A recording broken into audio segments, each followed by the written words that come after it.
Well, hi folks, I hope you're well. Welcome aboard, and in this video I'm going to keep it relatively brief. I don't know about you, but I'm at that age now, being 62. The trouble is with being 62 is you still think 18, and your body and your brain writes checks your body or brain can't cash. It's quite simple. So I hate growing old. But I do recognise that it has its benefits in some ways. But nothing stops you having these thoughts. I mean, the only time is, there's Peter Starstead, who sadly died a few years back of dementia, strangely enough, Peter Starstead. He wrote a song called Where Do You Go, My Lovely? When you're alone in your bed, tell me the thoughts that surround you. I want to look inside your head. And I thought, a marvellous song, and I was upset actually that Peter Starstead had died. He was a fabulous musician, and he died in a care home, strangely enough, of dementia. But I find myself now being quite insular. I've lost the ambition of pretty much everything I wanted to do. Well, always had plans about what I was going to do when I retire, but the reality is the polish has been taken off it now by what's happened to the country. I don't feel safe walking around the streets particularly. I don't feel safe travelling this country anymore. I certainly don't particularly like the idea of leaving our house empty while we go away. Although we don't live in a rough area, we're fortunate to at least to say that. But equally, I'm deeply saddened about what's happening and what the politicians have done to us, particularly Keir Starmer, Herr Starmer, we should call him. He is a Nazi, and he's continuing to act like a Nazi with this business about smoking in public, and and I think he should be taken out of politics quite quickly, personally. Oh, if I could wave a magic wand. But more now, lately, I find myself reminiscing and going into this escapism in my mind, because I'm getting to the stage where practically everything I hear on the radio is negative about what's happening. Everything I see in the area where I go to on occasions is heartbreaking. I hate the sight of mosques springing up all over this country. I don't like the fact that the Muslims are buying the old churches from Church of England and they're converting them to mosques. I mean, it's a bit like buying a pair of second-hand shoes from I'm sure a lot of people appreciate second-hand shoes, but personally, to stick my feet in where other souls have sweated, if you get my meaning, I just wouldn't want to wear another person's shoes.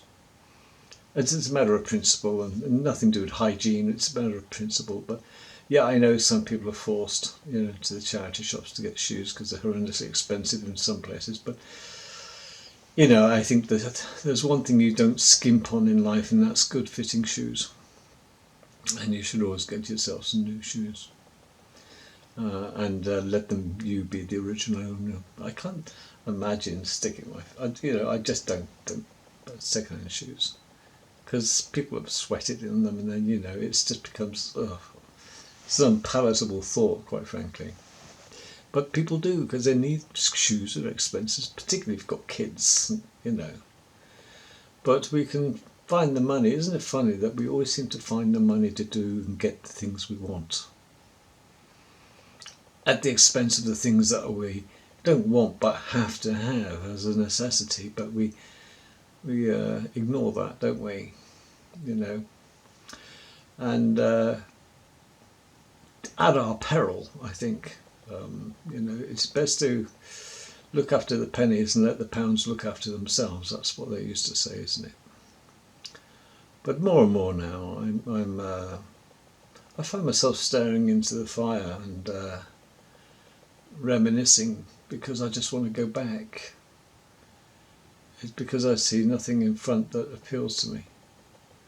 And I don't think I'm in a state of depression. I think I'm suffering from melancholy blues. Because it's all bad news on the radio. It's all bad news on the telly about what's happening.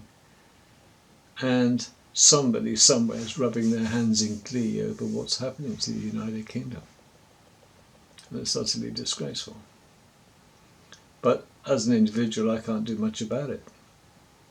And as a country, it seems we don't have much to do. We can't really do much about it because the politicians are out of control and the Labour government are out of control. Keir Starmer at the helm. It's simply going to get worse and worse. And he will have his way at banning cigarettes and turn the whole thing into, a black market. And the only people to profit from that, of course, would be the black marketeers. But think of the revenue that the British government are going to have to face if they ban cigarettes. That's an awful lot because the pubs will empty as well, and a lot of the pubs will close down. That's more revenue. No more tax on booze. People will be drinking from home and smoking from home. Perhaps they're on roll-ups, you never know. They've earned their cigarettes, they've earned their booze, they work hard, they play hard, they drink hard, and they socialise hard. It's about being working class, and I consider myself working class. Because I work. Let's not delude ourselves. If you have to go to work to stay alive and earn a keep, you're working class. So all this business about, class system in this country is ridiculous. I think even God said, or Jesus said, worship me in any cloth because I was never tailor-made. Oh, how true. So why are we all suffering from delusions of grandeur? But to be honest with you, we live in a box, we watch a box, and we're going to be put in a box. And it's simple as that. And it's the same for all of us in one way or another. So my advice to you, my advice I give to my adult children is live life to the full. Every day is a gift. One strange word, isn't it? Gift. It's, I think it's in Dutch, the word gift is poison. Yeah, it could be German, it's probably Dutch word, gift. Yeah, it's actually poison. So, strange word for Brits to use for a gift. Enjoy your gift. Yeah. But I find myself now having to look at old TV programs on the internet, Steptones and things like this, as I mentioned. And I just absolutely loved it. And, I find I don't watch the telly anymore. I'll tell you, we have two very nice big tellies in this house, neither of which are on because my wife and I are both Mac heads, and we have our own Macs, and we'll watch our entertainment on that. That's all. So I don't really watch television, but I do go back to the old things that I used to enjoy watching and find them on the internet and watch them. And it's my version of escapism, because I'm finding it a little bit too painful now to look at and listen to what's going on in this country, because we have to face facts, and the facts of the matter is we are basically losing our country, as I said before, and I feel absolutely impotent. There's nothing I can do to stop it, and I don't think there's much you can do to stop it, quite frankly. You have to mitigate the seriousness of the thing by being prepared. Look at the cost of gas and electric and food, the essentials, if you like. They're the one things that have gone screaming up in price. The only people who are celebrating are the Jewish moneylenders and the shopkeepers, rubbing their hands. Bring it on. It's more money for smaller portions, isn't it, with a lot of this stuff? I found looking at a Mars bar the other day, I was quite surprised. Somebody gave me a Mars bar, I hadn't had one for years, and I couldn't believe it. It's about that big. But I remember the last time I had a Mars bar, it was pretty much, I thought I have to think to myself, can I handle eating a Mars bar? It's got a big bar of chocolate in that, wasn't it? It was great. But I couldn't believe the size of them now. But I found all the things are shrinking in size but going up in price. It's another way of conning us. We're conned from morning, noon and night, aren't we, in this country? But they get away with it. That's the other thing. We say nothing. Instead of having a ban, we'll say, well, I'm not accepting this. And we protest. We don't. Us Brits are all very stiff upper lip and take it on the chin, sonny, Well, I'm sick of it. I'm sick of all that's happening in this country. And I don't think there's an escape.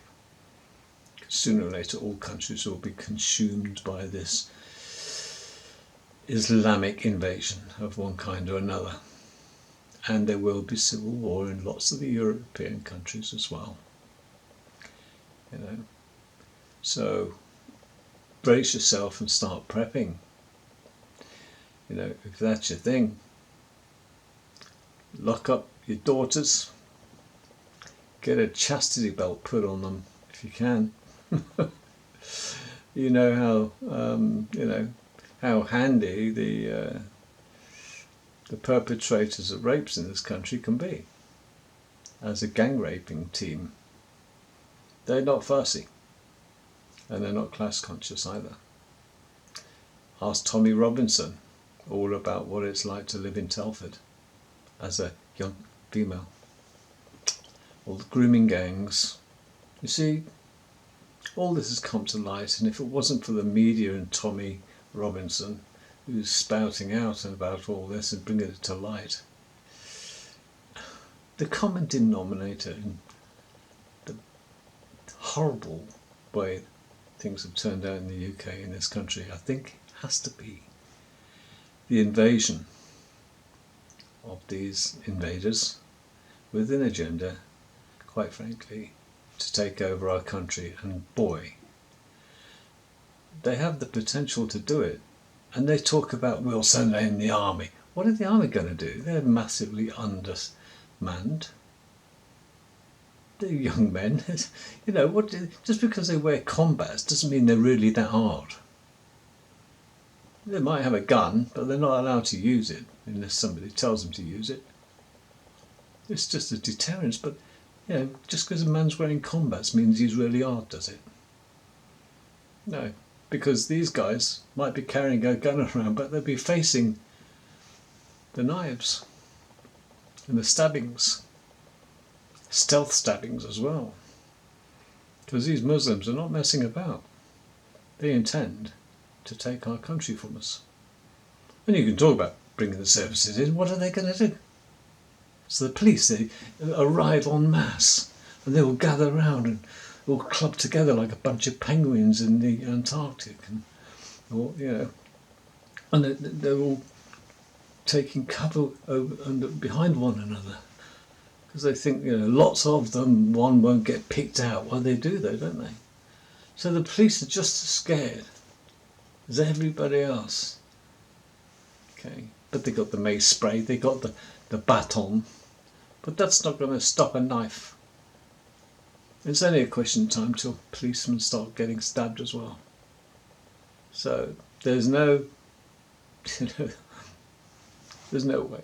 That's why they stand behind their shields, and but suddenly they all disappear when it's all dissipated and that, and leaving the general public to face the consequences the next morning or the next day. Well, what a sad state of affairs.